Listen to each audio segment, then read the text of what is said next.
Hi everyone, welcome back to the channel. If you're new here, my name is Ryan, this is Disc Drive, and in today's video we're talking Disney animated sequels.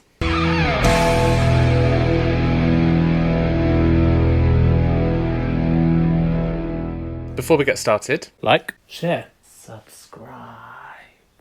That's right, we're back with another video. In today's video we are going to be talking about the Disney animated sequels. Now, what clarifies as a Disney animated sequel to be featured in this video?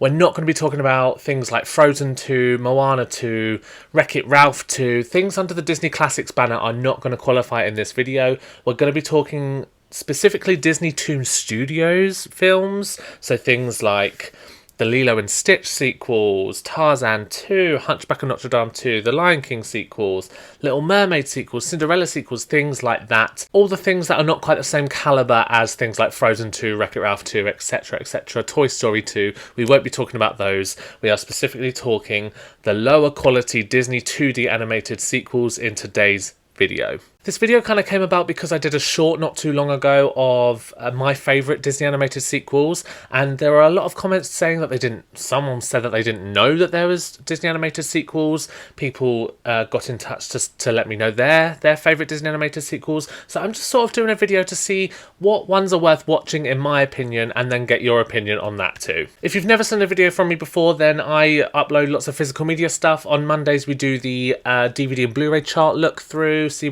which are the best sellers of the week, and then on Thursdays we do either like a Blu-ray hunt or like a look through Vinted, and then we do sort of collection videos kind of like this one that I upload on a separate day as well. So if you're into physical media, this is the channel for you. Please do think about subscribing, liking the video, sharing, join us on this journey. I recently went over 530 subscribers, so I really appreciate you all if you are joining me on this journey. But let's get into the video. Now, there are around 26 Disney animated 2D sequels. I'm not including things like the Herbie sequels and things like that, like straight to DVD stuff. I'm like I said, I'm just doing the 2D animated stuff, and there are around 26. If I've missed any out, let me know in the comment section below. I apologise. These are just the ones that I have. But yeah, we're gonna look through them and sort of give my opinion on ones that you should be watching, ones that you can ignore. But I do own them, so I thought let's just talk about them. Why not? I have created my own slipcovers for these. I did a video. I think it was one of my first videos back like 8 years ago or whatever.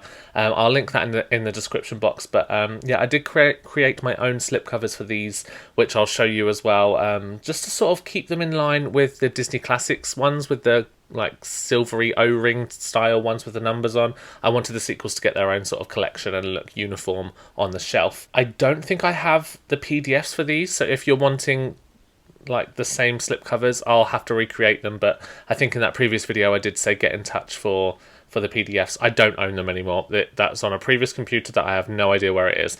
But yeah, so they're not too great either. Again, they were created ages ago. But let's get into it. The first sequel, I'm going to go in order, same as like the classics. So in order of the classics, I'm going to do their sequel in that order, if that makes sense. Like number 5 was Bambi, so the first sequel I'm going to talk about is Bambi 2. Hope that makes sense. But yeah, this is my slipcover that I made. I put like the protagonist on the front and then the antagonist on the back. These are printed on just standard paper. I tried, there is a couple that have like more high quality paper, but the printing just wasn't great on them. And then we've got a spine just here as well, which as you can see, Disney Toon Studios, Bambi 2, and then Disney Blu-ray. So Bambi 2. I do not think this is worth a watch. I think it's fine. It's a fine sequel. The animation in this is actually pretty good. I like the animation in this. There are a lot of Disney animated sequels that do not have good animation, in my opinion, and they're far lesser than the first initial classics one that came out. Does this develop the story? It does slightly. It's more about, it's kind of like a mid-quel, shall I say? So it's like you watch the first little bit of the original Bambi film, and then this goes into sort of Bambi's life with his father. It's kind of in the middle of the film to the end, and then obviously the rest of the movie. But I would say this is not the worst. It's just, in my opinion, you can just go with not watching this at all, because it kind of just, it does nothing to develop the story forward. But that's my opinion on Bambi 2. Have you seen Bambi 2? Let me know in the comment section below. Not really a sequel I would rave about. Next up we have Cinderella 2 and Cinderella 3. Now this is the paper that was a little bit more expensive, but as you can see the printing didn't quite Didn't quite stick on that one. This is a double pack. There is the spine there if you want that one. And then on the back I did the antagonist there. But this is a double Blu-ray in terms of it's got both movies in there. I actually do really enjoy these movies. Cinderella 2 is more like an anthology type movie. It has like 3 or 4 different stories within it. You can get away with not watching Cinderella 2. I would say it doesn't really do a lot. It does give her some story after the first movie if you want to see that. But in my opinion, Cinderella 3 is where it's at. Cinderella 3 is such a good animated classic. Animated classic? Is it a classic? It's not a classic. Animated movie. I think the animation is generally pretty good, and it gives everyone in the sort of Cinderella Disney universe more story. It does kind of retcon a lot of things that happen in number 2, in terms of Anastasia, one of her stepsisters, has got a story in number 2, and then she's kind of good at the end. In this one, she is still kind of good, but it just sort of retcons that and is just annoying anyway. But I'd say you can skip number 2. Number 3, I would say give it a watch. It gives Cinderella some personality, in my opinion. It's the movie that I think is really good. I have rewatched it a few times, and on Blu-ray it looks really good with all the colours popping. So I would recommend Cinderella 3. Yeah, Cinderella 2, again, it's kind of a bit like Bambi. You don't need to watch it, in my opinion. Next up, we have Peter Pan Return to Neverland. I've got Tinkerbell on the front of the cover there. I've got Hook there on the back, and then the spine, which is there. And what I'll do is I'll show you the spines all together as well. But I did line them up so that you'll have the Disney Toon Studios logo. And again, they're not the best slipcovers, but it sort of helps my OCD in terms of having them uniform on the shelf. I really like Return to Neverland. I saw it in the cinema when it first came out. I think the animation's pretty good as well. Like, it has a higher budget than some of them that we're going to be talking about today. But I would say this movie does get a lot of hate. It's not near enough as good as the first one. But again, like Cinderella, it does give the characters more of a personality and a story, and I thought for a sequel I thought it was pretty good in my opinion.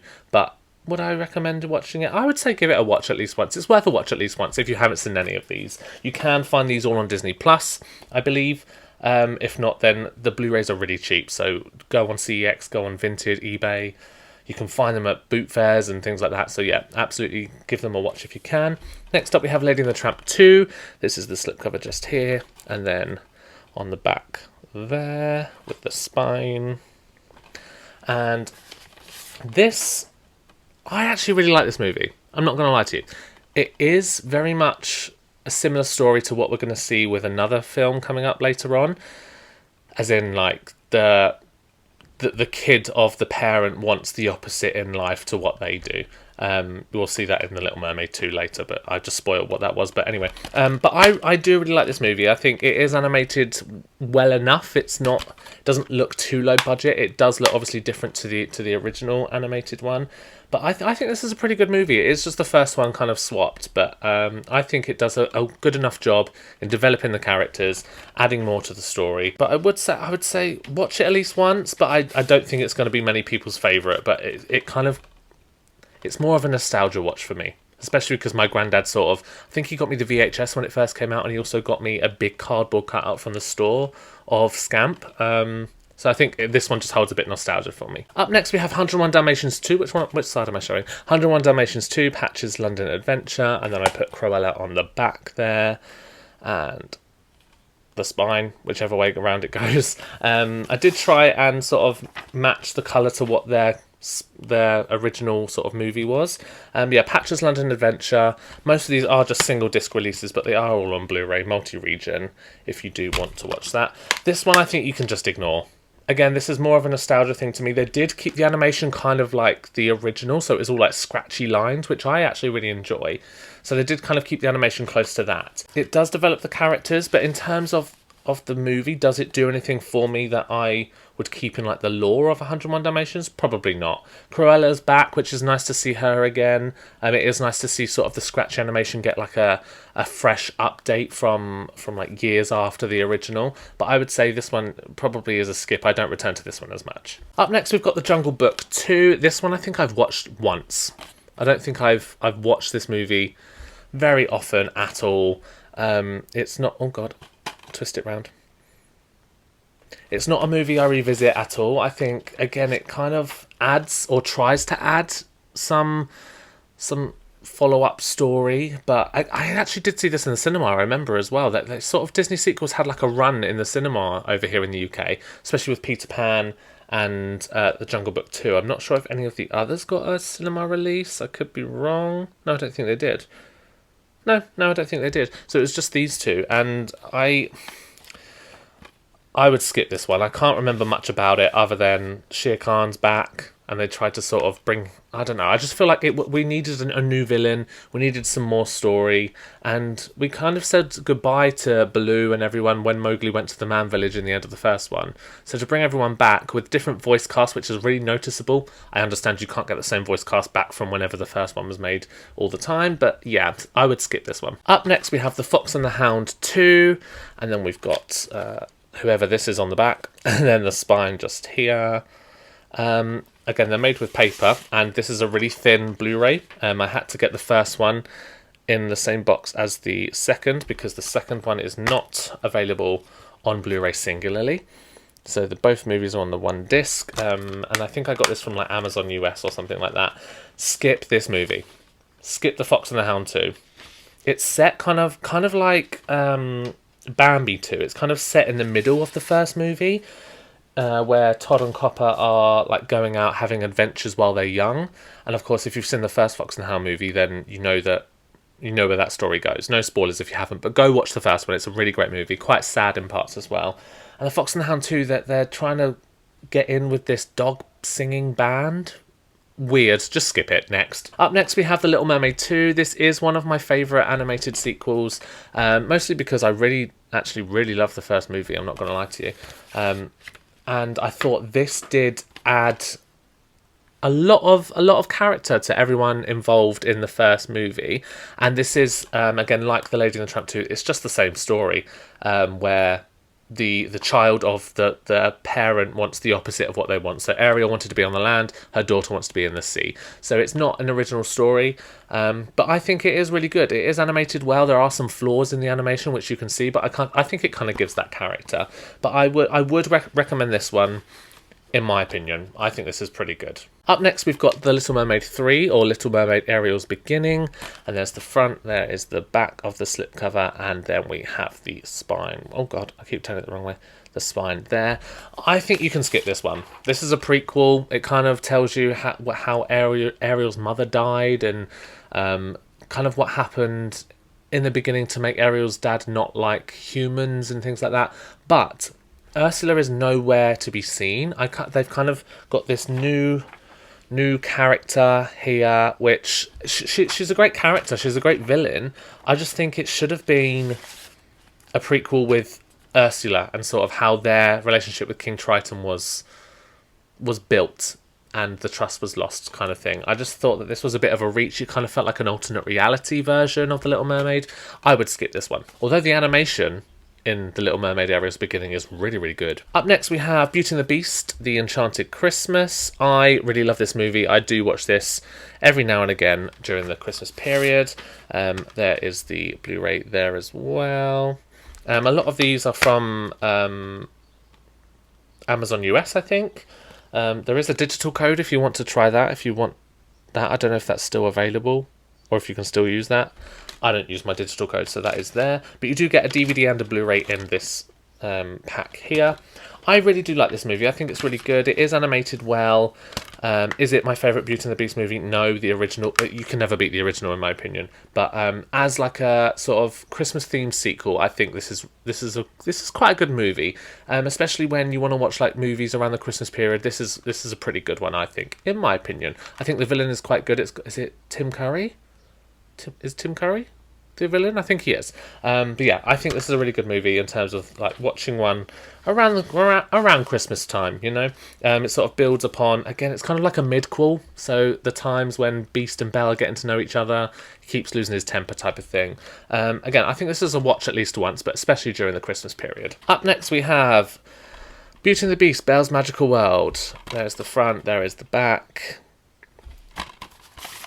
And I had to buy the DVD and cut this down into Blu-ray, because this is never, you can see the DVD logo down here, this is never getting a Blu-ray release at all. This was actually supposed to be a Disney Channel TV series, a Toon Disney TV series, and then they cut that and just chopped it all into one and made it an anthology type of three or four story movie. Just skip it. The animation is so bad. Like I said, it was supposed to be a TV series on Disney Channel back in like the 90s or whatever, whenever it was made.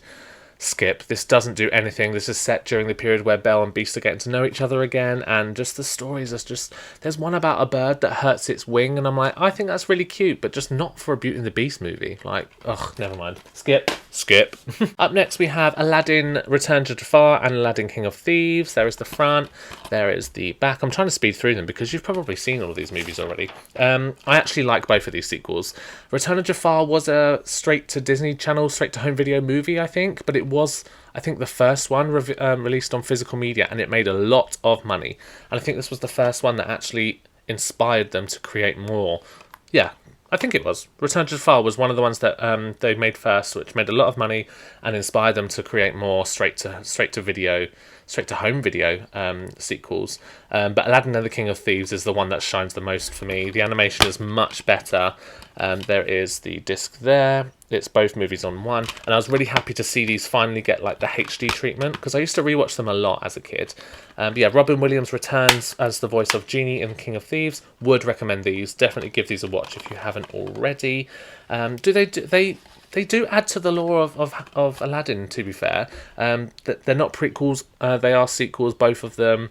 And it's nice to see Jafar again in the sequel, and then obviously Aladdin's dad in the third one. But I think they're both pretty good movies. Next up we have The Lion King 2. So there's the front there, and then we've got the back.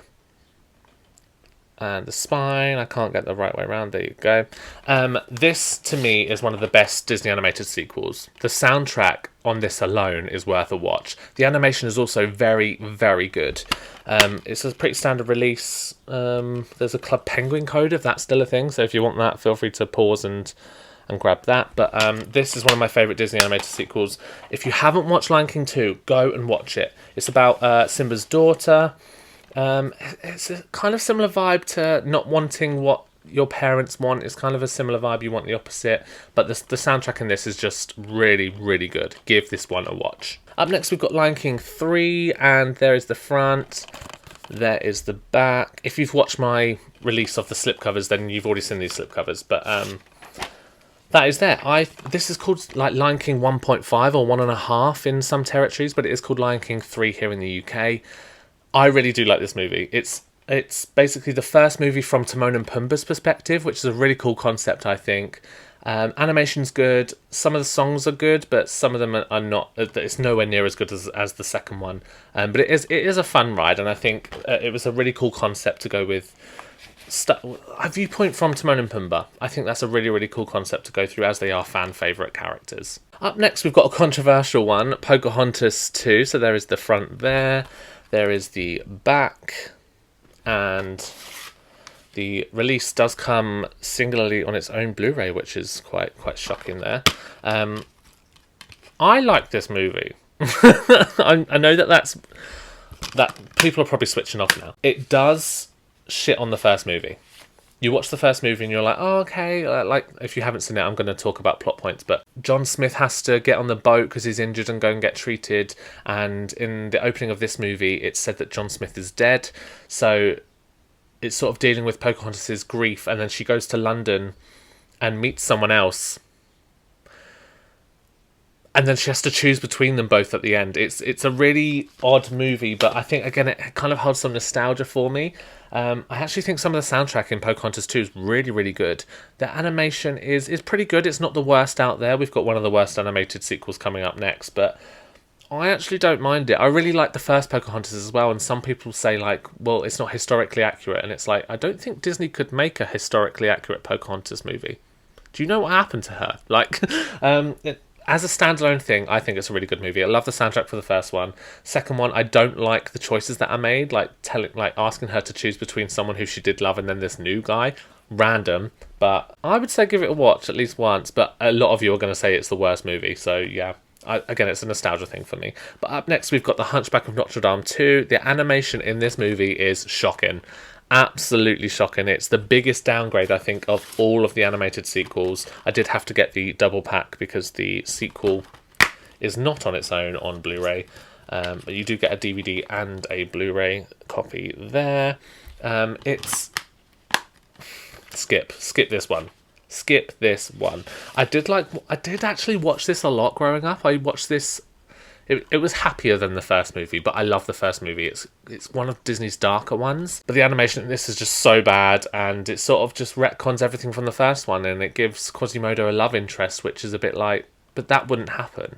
So what are you doing? Like, not everyone needs a happy ending and a love interest, you know? Which I think they've learnt now, but skip this one. Up next, we've got Mulan 2. I hated this movie. I absolutely hate this movie. The songs in this one are nowhere near as good as the first movie. Again, I had to get the double pack because they're not going to put Mulan 2 on its own Blu-ray. Just come there in a single disc. I hated everything about this movie. The animation is okay, but they give Mulan and Shang a story that they're just constantly bickering, and I'm like, these two love each other. Or at the end of the first one, they were getting to know each other, and then in this one, there's just like they just throw that out the window, and then they just start bickering until one of them nearly dies or whatever. Like, skip this movie, don't even bother. Up next, I'm going to do these two together, but we've got a sequel called Tarzan and Jane and Tarzan 2. Tarzan and Jane is it's kind of like the Beauty and the Beast thing, where it was made to be the TV movie thing. It was like a TV movie that's to go with the TV show. So Tarzan had a TV show. I don't know if this makes sense, but Tarzan had a TV show.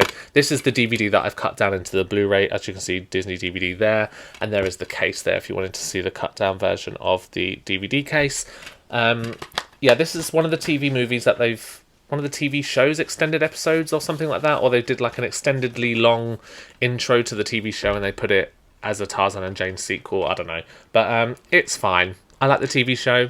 The animations, again, like Hunchback of Notre Dame 2, it's not good. It's really not good. The animation is not good, but again, it sort of carries on the story. I don't mind it at all. Tarzan 2, I think you can skip Tarzan 2. I've watched this once, and I've not revisited this at all. It kind of it's kind of like again a mid-call where like it gives Tarzan more adventures when he's younger. Skip in my opinion. We're almost there. We've got Atlantis, the Lost Empire. This is a sequel here.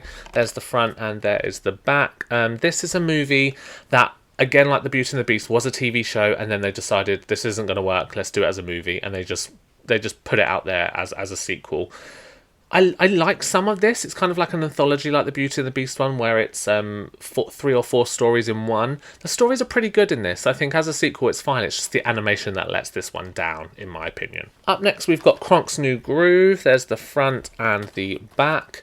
Kronk's New Groove is a fine sequel. It's not too bad. I had to get the double pack again because they're not going to release it on its own. But yeah, it's fine. It's fine. It's fine. That's all I'm going to say about it. It's fine. The animation is fine. The story is fine. There are some laughs from it, but it just didn't need to be made, this one. Like most of these, it didn't need to be made. Mostly because the first one is just so good. But anyway, we're skipping on. I'm going to do... there's 4 more, but I'm going to do the next 3 together. But we've got the Lilo and Stitch sequels. So we've got Lilo and Stitch 2, we've got Stitch the movie, and then Leroy and Stitch here. In terms of the movies, I think I've only watched them all once. I've only watched these once. I don't remember much about them. Stitch the movie is kind of like the the Tarzan one, where they've used the animation from the TV series and sort of done that. Lilo and Stitch 2 and Leroy and Stitch, the animation is slightly better because it's kind of not the same. Leroy and Stitch acts as the finale of the TV show. So it's kind of like goes Lilo and Stitch 2, TV show, Lilo and Stitch 2, Stitch the movie, TV show, Leroy and Stitch. I think that's how it goes. I could be wrong. I can't quite remember. But they're fine. They're fine. The Lilo and Stitch universe is huge, especially with how many episodes the TV show got, and then it also got a live action. But if you like Lilo and Stitch, I think you'll like these movies. The first one, in my opinion, is the best, and the animation, I think, is slightly iffy in Stitch the movie, but it's fine. It's a fine sequel. I wouldn't recommend to watch them. If you've got one movie to watch for the rest of your life, wouldn't pick those. And finally, we have Brother Bear 2. So this is the final sequel. In terms of the animation in the first one, I loved the first movie. I thought the animation was beautiful. In terms of the soundtrack, I think it was... oh my god, who does the soundtrack for Tarzan? Phil Collins. Phil Collins did the soundtrack for the first movie. I can't remember if he's back for the sequel. I don't think he is. This movie, for me, kind of is a bit... There's going to be some spoilers, but basically it gives Kenai a love interest, and then she also turns into a bear, and I'm like, you're ruining this girl's life. You're turning her into a bear just so that you can fall in love. Maybe I missed the whole point of the story, and it's love that conquers all in the end, but this did not need to be made, in my opinion. It's fun, the animation's fine, it's just fine. Again, a lot of these are just fine, and I would just say, if you love the first one, I don't want to say that this one sort of retcons anything, because it doesn't, but it does give everyone a sort of extended storyline and things like that. It does carry on the universe, but I just didn't think it was that great, in my opinion. So that is it. That is all of the Disney animated sequels that I have. Have I missed any out? Have I said anything about one that is your favourite? Let me know in the comment section below. There are quite a good few of them, in my opinion. I do own them all, like I said, I think this is all of them. All of the 2D animated ones anyway. Yes, some of these are really good, especially Cinderella 3, Aladdin 3, Lion King 2. And there are some good points about all of them, I think. Like some of the animations, some of them are really, really good. The Little Mermaid 3, the animation in that is really, really good. It's just the story that I think lets some of them down. Have you got any of these? Would you pick any of these up? Are you looking at viewing them after this video? Let me know in the comment section below. I really would love to know your thoughts on them. I kind of just wanted to sort of get out an episode about them. Is that going to stay? That's going to fall, isn't it? Is that going to fall? There we go. I kind of wanted to get out a video about them, mostly because I got quite a lot of reactions from my short video. So this was just a video to sort of go off the back of that. But yeah, let me know what your favourite Disney sequels are in the comment section below. Let me know if there are any that I missed out. Like I said, I do love a few of them, and I'm excited to see if there are any in the future. However, I don't think we're going to get any Disney sequels straight to video like most of these are, because nowadays they do Disney sequels and then make them Disney classics and put more budget into them. So I think it was quite a wild ride from the early 2000s up until about 2005-ish, I think. I could be wrong. Don't come for me for the wrong info there. But yeah, I like them. They're worth a watch at least once. But again, some of them, like I said, are a major skip. That is today's video. Before you go, please do like, share, subscribe. It really helps get the video seen, really helps the channel grow, and I really, really appreciate it. There are also more videos coming, so yeah, keep a lookout for those. And yeah, I'll see you on Monday for my Blu-ray DVD chart update video, and on Thursday for a Blu-ray hunt, hopefully, unless this is the Thursday upload. But yeah, come back to the channel for more videos. There are more videos to check out on my channel from previous weeks, so do go and look at those. All that's left to say is I appreciate you so much. Thank you so much for watching, and I will see you on the next one. Oh, God.